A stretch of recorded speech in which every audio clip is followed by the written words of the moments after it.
In a remote village, far from the noise of the city, Omar lived in his simple countryside home, surrounded by the beautiful wilderness and dark forests.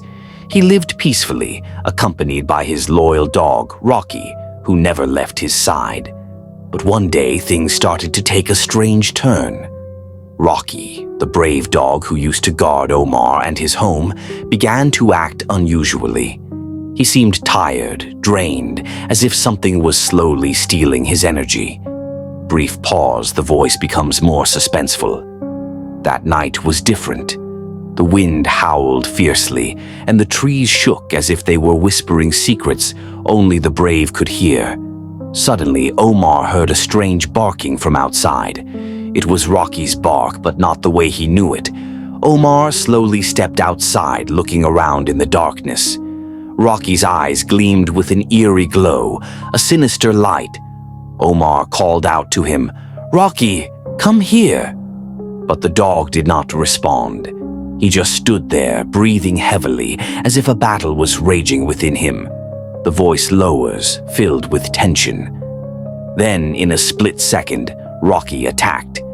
It wasn't a protective attack like before, but a savage, feral assault driven by a strange instinct. Omar ran back inside and quickly slammed the door shut.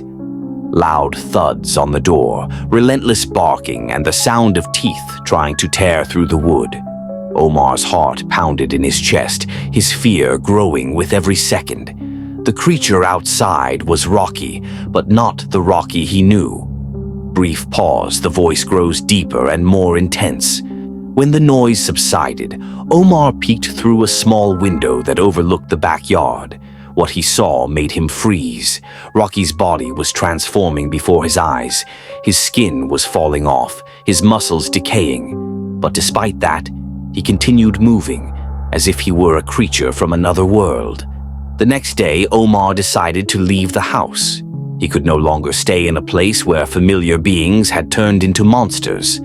The voice returns to a quietly ominous tone. Yet, even after he left, he couldn't forget that night. He kept hearing the barking in his dreams, as if it were following him everywhere. A strange plague had struck the dogs in the village, turning the most loyal companions into bloodthirsty creatures. And so, Rocky's story remains one of many horror tales told in the village, a warning that nature can change in an instant, turning the closest of friends into the deadliest of enemies.